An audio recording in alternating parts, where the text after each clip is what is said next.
আপু আসসালামু আলাইকুম, কেমন আছো? কি খবর? তোমার কাছে এই কথাটা কই। হুম, কি কথা কপ? কি? রাগ করবা না তো? না, কিছুই রাগ করুন না, কপ। এই যে যখনই আসি হুম।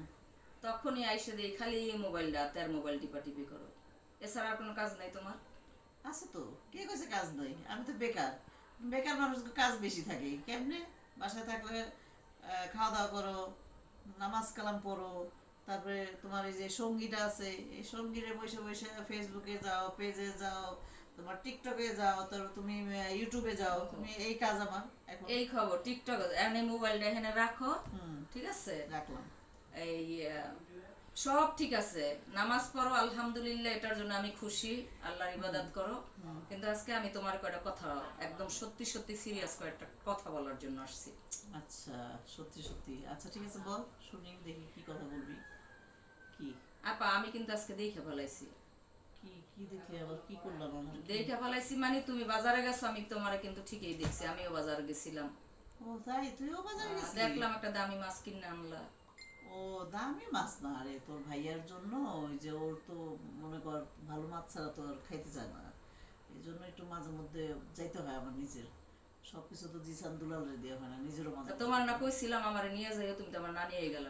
আমি তো মনে করছি তুই বোধহয় বাইরে গেছো, তো এই জন্য আমি আর তোর ডাকি নাই। যদি বই নতাম তাহলে ঠিকই তুমি আমার ডাইকে লইয়া যাইতা, ঠিক আছে? তুমি আমার ভালোই বাসো না। আরে না রে পাগল, ওইটা না, আসলে ওই জিনিসটা না, মনে কর আমি তো, তুই তো অনেক সময় বিকাল দিকে বাইরে যাস, আমি চিন্তা করলাম যে বোধহয় বাইরে গেছো, তো এই জন্য আর ই করি নাই।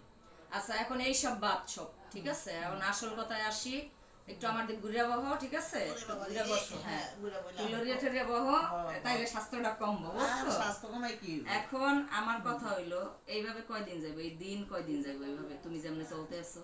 দিন এই যে আল্লাহ পার করে নিছে না, এই প্রায় তো 40 বছরের কাছাকাছি হইলো মিডিয়াতে আসছি, তো দিন তো পার হইতেছে, আর এমনি পার হয়ে যাবো। তোমার সব কথাই তো ঠিক আছে, পার হইয়া গেল, আল্লাহ সবকিছু করবো, আল্লাহ সবকিছুই করে, কিন্তু আল্লাহ বলছে বান্দা আমি তোমার সব দিয়ে দিছি, তুমি তোমার মতো সুন্দরভাবে চলো, তুমি হিসাব কইরা চলো।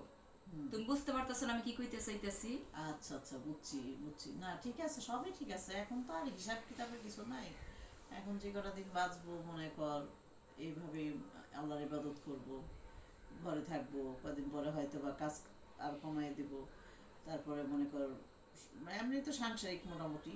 তাই ঠিক আছে বলছিস যখন, আমি এখন তো চেষ্টা করবো মানে হিসাবি হওয়ার জন্য।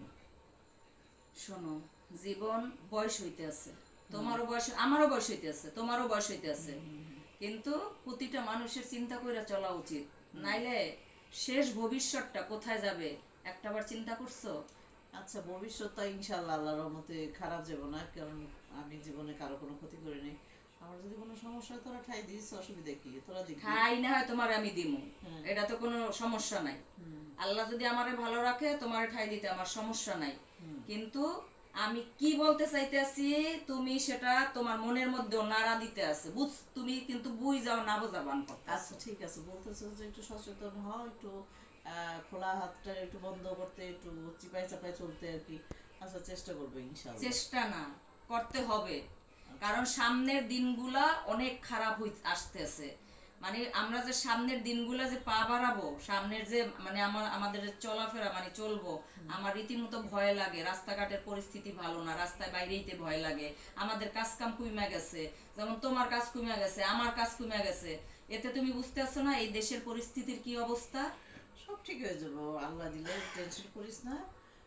আমাদের যাই হোক, এখন দেশের পরিস্থিতি হয়তো একটু ইয়ে আছে, সমস্যা আছে, আস্তে আস্তে সব কিছু ঠিক হয়ে যাবো। যত আপা মুশকিল তত আসান। একটু নাই, তুমি তো বাইরে বাইরেও না ইদানিং, বাইরে বাইরে এলে তুমি বুঝতে পারবা যে বাইরের অবস্থা কি।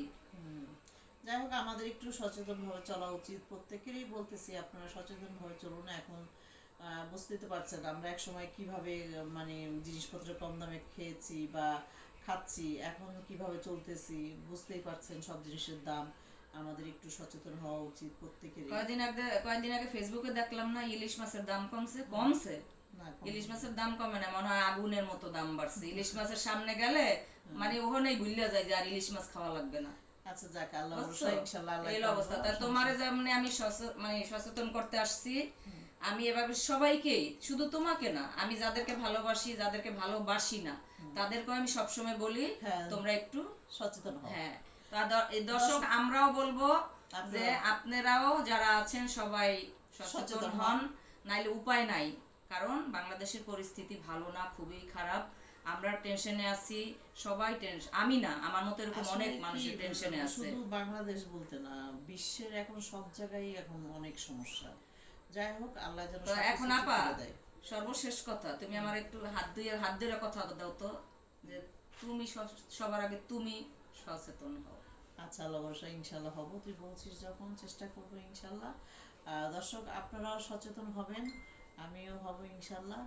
আপনারা যদি একটু সচেতনভাবে চলেন, হয়তো বা আপনারা সুন্দরভাবে চলতে পারবেন। আর যদি একটু বেখেয়ালিভাবে চলেন, তাহলে আর কষ্ট হয়ে যাবে। সামনে ভবিষ্যৎ আরও কঠিন হবে জানি।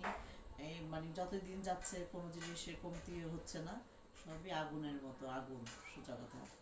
তো আপা, তাহলে তোমার মনে হয় আমি খুব যন্ত্রণা দিয়ে কথা বলছি, কিছু আল্লাহ। মনে করো না। আচ্ছা আচ্ছা, হ্যাঁ, তো ভালো থাইকো দর্শক, আচ্ছা। আপনারা ভালো থাকবেন। আল্লাহ হাফেজ, টাটা।